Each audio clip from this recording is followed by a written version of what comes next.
PSS నిర్వహిస్తున్నటువంటి ఈ లేకుండా పోతే అసలు చూడలేదు.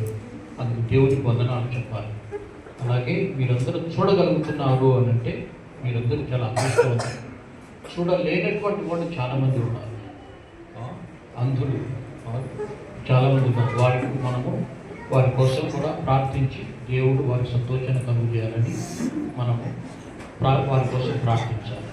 ఇలాంటి శిబిరాలు అటువంటి వారికి సహాయం చేస్తాయి. ముఖ్యంగా కళ్ళకు ఏదైనా ఇబ్బంది కలిగితే, ఏదైనా శస్త్రచికిత్స కావాలన్నా కానీ ఇటువంటి మంచి ఈ శిబిరాలు, ఈ కార్యక్రమాలు, సెమినార్స్ చాలా సహాయం చేస్తాయి.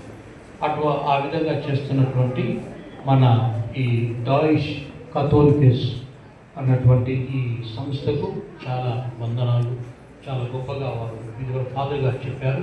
ఇంతకుముందు కూడా ఎంతో గొప్పగా మన సంస్థ ద్వారా గ్రామ స్థాయిలో కూడా వాళ్ళు చేశారు. మరి ఇప్పుడు చేస్తున్నటువంటి ఈ సేవగాను మరి ఫాదర్ వరప్రసాద్ గారిని అభినందిస్తున్నాము. ఇంతకుముందు తరారి బాలరాజు గారు, అలాగే మన ఛాన్సలర్ అయినటువంటి మన ఆరోగ్యరాజు గారు వీరు నిర్వహించి ఉన్నారు. ఇవన్నీ చేస్తూ ఉన్నారు. ఆ సాంఘిక సేవ అలా కొనసాగుతూనే ఉంది ఈ డైరెక్టర్స్ ద్వారా, అలాగే స్టాఫ్ మెంబర్స్ ద్వారా. ఈ స్టాఫ్ అన్నటువంటి చాలా కీలకమైనటువంటి అంశం. ఈ స్టాఫ్ అంతా కలిసికట్టుగా ఒకటిగా ఉంటూ మంచిగా ఈ కార్యక్రమాలు చేస్తారు. అందువల్ల వారు చాలా అభినందనీయులు. డైరెక్టర్స్ మారుతూ ఉంటారు, మేము గురువులకు మారుతూ ఉండాలి. అయితే స్టాఫ్ ఇక్కడే ఉండి ఎంతో నిబద్ధతతో, క్రమశిక్షణతో ఈ కార్యక్రమాలు చేయాలి. అందువల్ల వారిని మనసారా అభినందిస్తున్నాము. ఇటువంటివి ఇంకా ఎక్కువగా జరగాలి, సాంఘిక సేవ జరగాలి. చాలామంది దురదృష్టవంతులైనటువంటి వారు సమాజంలో ఉన్నారు. వారిని ముఖ్యంగా స్లమ్ ఏరియాస్లో ఉన్నటువంటి పేదవాళ్ళు, మా బిషప్స్ హౌస్కు నేను ఇదివరకే ఒకసారి ప్రసంగంలో చెప్పాను. ఒక ఆవిడ నిన్న వచ్చినప్పుడు 4వ వచ్చింది. ఆమె ఏంటి ఏముంటుంది చెప్తుంది, ఏదో మాటలు చెప్తుంది, డబ్బు అడుగుతుంది. ఆమె చెప్పేది అబద్ధమే కావచ్చు, కానీ ఆ అబద్ధం వల్ల ఆమె తిప్పకూడదు, ఆమె ఏం అనకూడదు. ఎందుకంటే నిస్సహాయం, ఏదో ఒక సహాయం చేసి పంపిస్తూ ఉంటాము, భోజనం పెడుతూ డబ్బులు ఇస్తూ పంపిస్తాం. అటువంటి వాడు చాలామంది ఉన్నారు సమాజంలో. వారి కోసం మనము దేవుని ప్రార్థించాలి. అలాగే మనకు తోచిన సహాయం మనం ఇవ్వాలి. దేవుడు మనకు 2 చేతులు ఎందుకు ఇచ్చాడు? ఒకటి మన కోసం, రెండవది ఇతరుల కోసం, ఇతరులకు సహాయం చేయడం కోసం. అది మనం మర్చిపోకూడదు. దేవుడు ఎప్పుడు కూడా మనకు 2 ఇస్తాడు. ఎందుకంటే ఒకటి మన కోసం, రెండవది ఇతరుల కోసం, వారికి సహాయం చేయడం కోసం.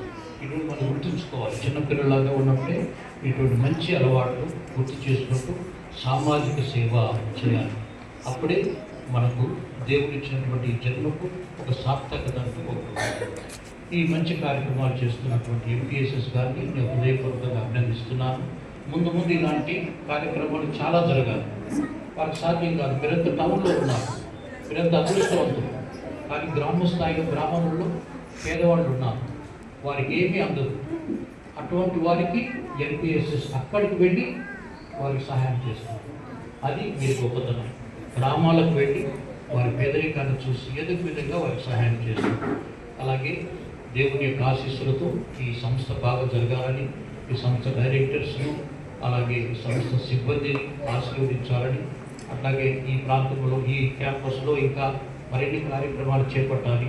అవన్నీ కూడా నిర్విఘ్నంగా జయప్రదంగా సాగాలని భగవంతుని ప్రార్థిస్తూ ఈ కార్యక్రమం నిర్వహిస్తున్నటువంటి ఎంపీఎస్ఎస్ గారిని, అలాగే ధన సహాయం చేసినటువంటి దాతలను మనసారా అభినందిస్తూ దేవుని ఆశీస్సులు కోరుకుంటూ, ముఖ్యంగా ఈ చిన్నారి పిల్లలను, నాట్యం చేసిన వారిని, అలాగే శ్రద్ధగా కూర్చొని ఉంటున్న వారిని మనసారా అభినందిస్తూ దేవుడు మిమ్మల్ని దీవించాలని కోరుకుంటూ సెలవు తీసుకుంటున్నాను.